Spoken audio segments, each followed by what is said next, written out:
Hello, जय श्री कृष्णा, जय माता जी। कैसे हो आप लोग के आप सबके ही आद्याशक्ति एस्ट्रोलॉजी चैनल में एस्ट्रोलॉजर प्रियंका आप सबको स्वागत करती हूँ। और चलिए जानते हैं कुंभ राशि वाले आपके जीवन में शनि देव जी क्या शुभ और क्या अशुभ फल दे रहे हैं, इस पे हम चर्चा करते हैं। शनि वक्री हो रहे हैं, शनि वक्री हो चुके हैं, उसके लिए मैं आप सबसे माफ़ी चाहती हूँ क्योंकि वीडियो में थोड़ा लेट बना के डाल रही हूँ, इसीलिए मैं माफ़ी चाहती हूँ। देखिए, शनि जो है वक्री हो रहे हैं, तो वक्री होकर के कुंभ राशि वालों के ज़िंदगी में क्या इनका प्रभाव पड़ने वाला है, तो इस पे हम विशेष करके चर्चा करते हैं। तो देखिए, शनि वक्री होना मतलब शनि वक्री होना कुंभ राशि में, तो देखिए जैसे 9 ग्रह होते हैं, ज्योतिष के हिसाब से 9 ग्रह होते हैं। 9 ग्रह में 4 ग्रह होते हैं, ठीक है, 4 ग्रह होते हैं। अब 4 ग्रह जो है, एक तो देखिए राहु और केतु देव जी हैं, ये 2 ग्रह जो होते हैं छाया ग्रह मानते हैं। और सबसे मुख्य ग्रह 2 ग्रह होते हैं, सूर्य और चंद्रमा। सूर्य और चंद्रमा कुंडली के राजा होते हैं। उसके बाद जो है 5 ग्रह बचे, मंगल देव जी, बुध देव जी, गुरु बृहस्पति देव जी, शुक्र देव जी, शनि देव जी। ये 5 ग्रह जो है समय समय पे मार्गी होते हैं, उदय होते हैं। तो ये देखिए समय पे जैसे मार्गी होने से वक्री होने से पहले ये मार्गी होते हैं, फिर वक्री होने के बाद फिर मार्गी होते हैं।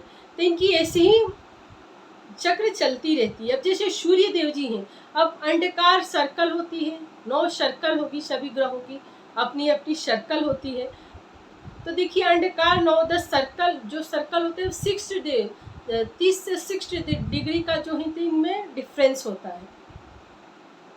तो देखिए जैसे अब ये जो ग्रह परिक्रमा करते हैं, तो जो ग्रह सूर्य के पास में जाते हैं वो ज़्यादा दूर हो जाते हैं। तो जब सूर्य के पास में जाते हैं ग्रह अस्त हो जाते हैं, तो बोलते हैं ये ग्रह अस्त हो गए, क्योंकि काफ़ी दूरी पे सूर्य के नज़दीक चले गए। तो जब सूर्य के नज़दीक हो जाते हैं, ग्रह अस्त हो जाते हैं, तब उनका प्रभाव हमारे को कम मिलता है, तो उसको अस्त बोला जाता है। अब जैसे भ्रमण करते करते ग्रह जो नीचे की तरफ वक्री हो गए, उदय होने के बाद अब मार्गी अवस्था में नीचे आते हैं, जब जमीन के भूस्थल के पास, पृथ्वी के पास में आते हैं, तो इनका प्रभाव हमारे ऊपर ज़्यादा पड़ता है। तो देखिए जैसे अब मार्गी, पहले शनिदेव जी मार्गी हुआ, वक्री हो गए, तो वक्री होने के बाद, वक्री होने का मतलब ये नहीं होता है कि मतलब टेढ़े उल्टे घूमने लगे, ऐसा नहीं है, उल्टा नहीं घूम रही है। जैसे अब आपके कुंभ राशि वाले, जैसे आपके लग्न में शनि देव जी, अब शनि का जो फल मिलेगा आपको, अब एक घर पीछे का फल देंगे, क्योंकि इनकी जो दृष्टि, अब जैसे चल रहे थे तो सीधी दृष्टि जा रही थी, अब इनकी दृष्टि थोड़ी सी घूम गई है, लेकिन ये वक्री हुए हैं आपके लग्न में, तो लग्न में वक्री होकर अब थोड़ी सी इधर जा रही थी दृष्टि, तब इनकी दृष्टि थोड़ी सी यू टर्न हो गई, तब ये वक्र दृष्टि इनकी हो गई। तो वक्र दृष्टि पड़ने की वजह से अगर जो आप कहीं देश विदेश में जाने का कोशिश कर रहे थे काफ़ी समय से, तो हो सकेगा तो थोड़ा सा आपका बाहर जाने का भी मिलेगा, लेकिन उसमें सफलता नहीं मिलेगी अगर जो 137 दिन के बाद जा रहे हैं। क्योंकि देखिए शनि देव जी उदय वक्री भी हुए हैं, तो 29 जुलाई को रात को 11:56 पे 11:49 पे वक्री हुए हैं, और 15 नवंबर तक वक्री रहेंगे, मतलब 137 दिन तक ये वक्री रहेंगे शनिदेव। उसके बाद से शनि मार्गी हो जाएंगे, फिर अपने रास्ते पे चले जाएंगे। तो देखिए अभी इतने दिन के लिए कोई सा भी कार्य करना है, आपका कार्य होगा, कार्य भी अच्छा रहेगा, क्योंकि आपके स्वराशि के शनि है। लेकिन अब मतलब जो असर होता है, जो मेन चीज़ क्या है, आपके कर्मों पे डिपेंड करता है। आपके पूर्व जन्म का कर्म कैसा है, इस जन्म का कर्म कैसा है, आपके माता पिता का कर्म कैसा है, उसके ऊपर जैसे हम प्रेडिक्शन कर रहे हैं, तो जैसे हम प्रेडिक्शन करते हैं तो ग्रहों के गोचर के हिसाब से बताते हैं, और आपके चंद्र कुंडली के आधार पे बताते हैं। तो चंद्र कुंडली के आधार पे जैसे हम बता रहे हैं, तो एक चंद्र कुंडली के आधार पे लाखों कुंडलियाँ होती हैं, एक राशि के लाखों करोड़ों लोग होते हैं, तो सबके साथ कुछ ना कुछ तो होती है। जैसे आपके कुंडली के हिसाब से आपके माता पिता नाम रखा है, आपके जन्म राशि के हिसाब से नाम रखी है, तो जरूर आपके साथ मैच करेगी। अब देखिए, अब आपके कुंडली में ग्रहों का दशा क्या है, ग्रह किस स्थिति में बैठे हैं, किसके साथ में, नीच घर में बैठे हैं कि उच्च घर में बैठे हैं, कि कैसी दृष्टि पड़ रही है, मित्र राशि में है या शत्रु राशि में, ये तो कुंडली देखे कौन से ग्रहों का महादशा अंतरदशा चल रही है। तो ये सब कुंडली जब आपके सामने आती है तब वो जो रहती है, जब आप कुंडली दिखाते हैं वो आपकी कुंडली रहती है। क्योंकि अब आप सोचोगे जो देखो मकर राशि के एक, कुंभ राशि के एक व्यक्ति है काफ़ी सफल और एक व्यक्ति का क्यों इतना पीछे जा रहा है।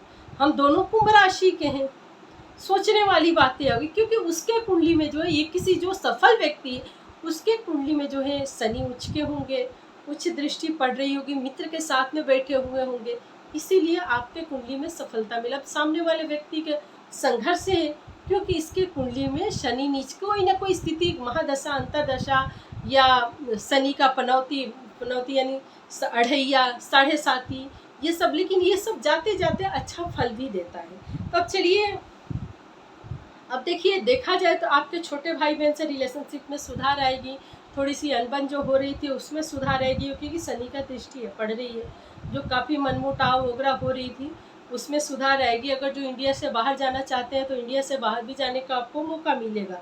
लेकिन जिनकी शादी नहीं हुई है, थोड़ा सा जो सगाई संबंध हो गई है, वो अपने कृपया आप अपने रिश्तों को बचा के रखें, क्योंकि आपके रिश्तों में गलतफहमी हो सकती है, लड़ाई झगड़े हो सकती है।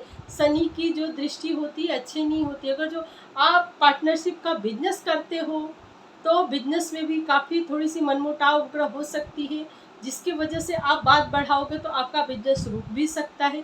तो हो सके तो जो बातें बढ़ाएं नहीं और वर्क अच्छा करें, मेहनत करें, क्योंकि शनि जब लग्न में आते हैं, लग्न में आपके शनि है तो आपका क्रोध, गुस्सा, ये सब चीज़ों को भी बढ़ा रहे होंगे। क्योंकि देखिए मैरिज लाइफ को खराब कर रहे हैं। सप्तम हाउस में बिजनेस, जैसे दैनिक बिजनेस है, जैसे आप पब्लिक इवेंट वगैरह करते हैं तो पब्लिक इवेंट भी आपका कुछ समय से अच्छा नहीं चल रहा था। लेकिन अब जो है आपका, क्योंकि अब इनका जो प्रभाव है, अब ये 12th हाउस में का फल देंगे आपको। तो अब जो है आपका पब्लिक इवेंट भी चलेगी। आपका रिलेशनशिप, जिनकी सगाई संबंध हो गई है उनकी रिश्ते, जिनकी सगाई संबंध नहीं हुई है उनके सगाई संबंध पक्के होंगे। मैरिज लाइफ में भी थोड़ा सा 137 दिन के लिए सुधार आएगी। रिलेशनशिप, जैसे आप पार्टनरशिप का बिजनेस करते हो, काफ़ी मनमुटाव, टेंशन, लड़ाई झगड़े चल रहे थे, लेकिन अचानक आपको लगेगा जो थोड़ा सा गति स्लो है, लेकिन थोड़ी सी आप लोग की नज़दीकियाँ बनेगी, आपके पार्टनरशिप का बिजनेस व्यापार अच्छा चलेगा। लेकिन एक चीज़ का ध्यान रखें, वक्र अवस्था में जब ग्रह वक्री रहते हैं तो आप नया कार्य, नया बिजनेस शुरू नहीं कर सकते हैं। तो इन चीज़ों का आपको ध्यान रखना है। आप कोई भी नया कार्य, नया बिजनेस शुरू मत कीजिएगा। अब जैसे हम देखते हैं, अब जैसे आप कोई भी प्रॉपर्टी लेना है, कहीं पैसे इन्वेस्ट करना है, सोच समझ के करिए, बिल्कुल नहीं करना है। अभी जैसा आपका काम चल रहा है करिए, क्योंकि कहीं भी किसी के झांसे में आ सकते हैं, कहीं भी धोखाधड़ी में फंस सकते हैं। आपके साथ कोई टॉक्सिक रिलेशनशिप में पड़े हुए हैं, उस रिश्तों से आपको सुधार आएगी। जैसे कोई मतलब नहीं चाह के भी ज़बरदस्ती खींच के रिश्ता चला रहे हैं, तो उस रिश्तों में आपके सुधार आने वाली है। रिश्ते में भी काफ़ी उससे आपको मुक्ति मिलेगी, छुटकारा मिलेगी। अब जैसे हम चलते, देखिए अब शनि का 10वीं दृष्टि आपके करियर पे, 4th हाउस पे, सुख सुविधा पे, तो थोड़ी सी सुख सुविधाओं के इधर उधर भटकोगे, घूमोगे फिरोगे, यानी सुख सुविधाओं में थोड़ी कमी होगी आपकी। माता जी का हेल्थ इशू हो सकता है, माता जी का तबीयत खराब हो सकती है, उसमें आपके पैसे खर्च होंगे। गाड़ी वाहन लेंगे, उसमें भी कोई ना कोई मिस्टेक, कमी आएगी, उसमें भी आपको पैसे खराबी वगैरह आती रहेगी, उसमें भी आपको सुधार करवाने के लिए पैसे वगैरह लगाना पड़ेगा। और जो शनि आपकी कुंडली में खराब है तो शनि वक्र दृष्टि जो है शनि की अच्छी नहीं होती, तो इन चीज़ों का आपको ध्यान रखना चाहिए। अब देखिए जैसे कोई प्रॉपर्टी ले रहे हैं, कहीं लेना है, कहीं इन्वेस्ट करना है, तो गलत जगहों पे ना हो जाए, तो सोच समझ के काफ़ी सावधानी के साथ करिए। कोई नए चीज़ों का परचेस मत कीजिए। और सोचो कोई सा भी आप प्रॉपर्टी भी लेना चाहोगे तो आपको रजिस्ट्री करवाना है, कुछ करवाना है, उसमें काफ़ी रुकावटें आएगी, लेकिन आपको सफलता मिलेगी, सब अच्छा होगा। अगर जो वीडियो आपको अच्छा लगता है तो लाइक से सब्सक्राइब करें। कमेंट बॉक्स में जय श्री कृष्ण, जय माता जी लिखना बिल्कुल ना भूलें। राधे राधे। अब हम मिलते हैं अपने यूट्यूब फैमिली से नेक्स्ट वीडियो में।